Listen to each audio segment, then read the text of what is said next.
حط الاسبرين على النار، فعلا اختراع هيريحك طول الصيف. الاسبرين على النار اختراع جميل جدا، مش هيخليلك ولا هموش ولا ناموس، بطريقة صحية وسهلة وبسيطة. فعلا النتيجة مبهرة. هاتي الاسبرين كده او البرشام الريف وحطيه كده على النار. معرفش انت بتسموه ايه في بلدكم، بس احنا بنسميه اسبرين. حطيه على النار كده والنتيجة هتبهرك. جبت كده كام حبايه من الاسبرين وهفضيهم وانعمهم كويس جدا. انعميهم بقى بايدك ومش بياخد وقت كده في الطحن. او كمان بصوا بظهر المعلقه، الطريقه دي حلوه جدا.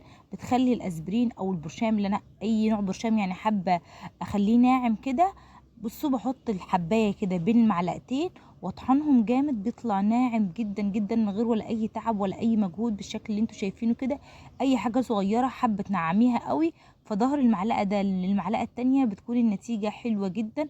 بيطلع اي حبات برشام او اي حاجه صغيره عاوزه تفرميها ناعم، بتكون نتيجتها مضمونه وبتطلع معاكي ناعمه جدا.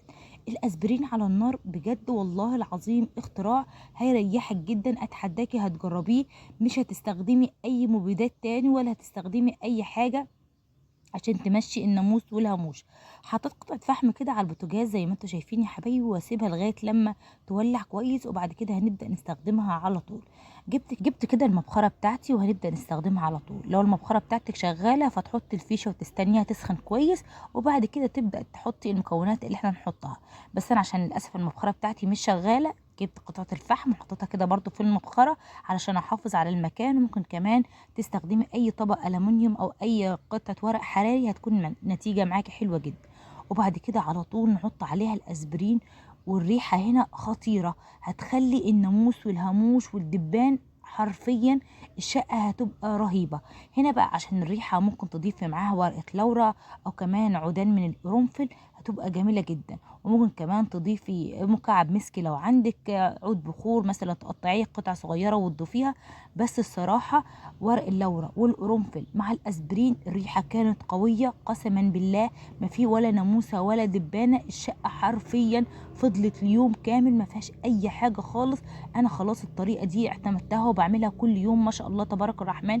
بس بعملها كده ما بين العصر والمغرب علشان البيت ما يبيتش فيه ولا ناموس ولا دبان. فكره رهيبه، هتجربيها بجد هتعجبك جدا.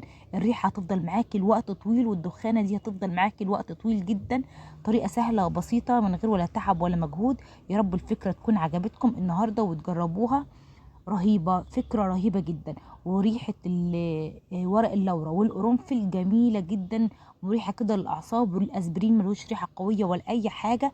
يعني بصوا مفيش اسهل من كده. خدت كده المبخره يا حبايبي وعديتها كده على كل اوض الشقه، وبعد كده حطيتها في الصاله علشان تكون الريحه اللي طالعه دي تدخل في كل الاوض وكمان توصل للمطبخ.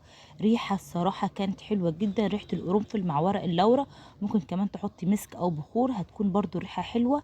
طريقه سهله وبسيطه تخلصك من الناموس والهاموش. الفكرة بتاعت النهاردة خلصت، يا رب الفكرة تكون عجبتكم. ما تنسونيش باللايك والكومنت الحلو كده. اقدر اقول لكم في اخر الكلام صلوا على حضرة النبي العدنان واشتركوا في القناة لو مش مشتركين، واعملوا لايك وسيبوا لي كومنت يفرحني. سلام.